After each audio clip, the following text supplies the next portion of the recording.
Tanto ricordiamo che la linea in questo momento è da alcuni mesi ferma per lavori di ripristino per quanto riguarda le nuove norme di sicurezza. Fermi al passaggio a livello, una vecchia canzone recitava l'incontro d'amore nato dalle barriere stradali abbassate per il transito del treno. In questo caso si deve parlare dell'esatto contrario, con la polemica scoppiata per il fatto che Rete Ferroviaria Italiana, subentrata nelle infrastrutture della linea Udine-Cividale, all'attuale concessionaria resta comunque la gestione del traffico commerciale, durante i lavori di riammodernamento e messa in sicurezza secondo i nuovi standard dettati dal Ministero dei Trasporti, in particolare per le linee cosiddette concesse non facenti parte del gruppo Ferrovie dello Stato, proprio al capolinea di Cividale del Friuli è stata rimossa la cartellonistica in plurilingue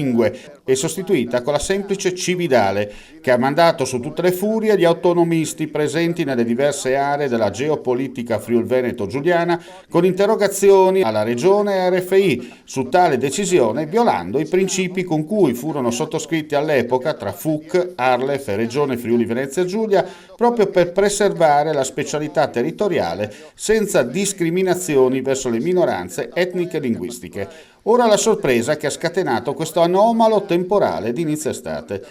Per dovere di cronaca, la toponomastica ferroviaria varia rispetto a quella stradale per vari motivi e la stessa Cividale del Friuli nella carta risulta come Cividale. Come riporta, ancora in calce, la vecchia e dismessa stazione un centinaio di metri verso levante rispetto all'attuale capolinea.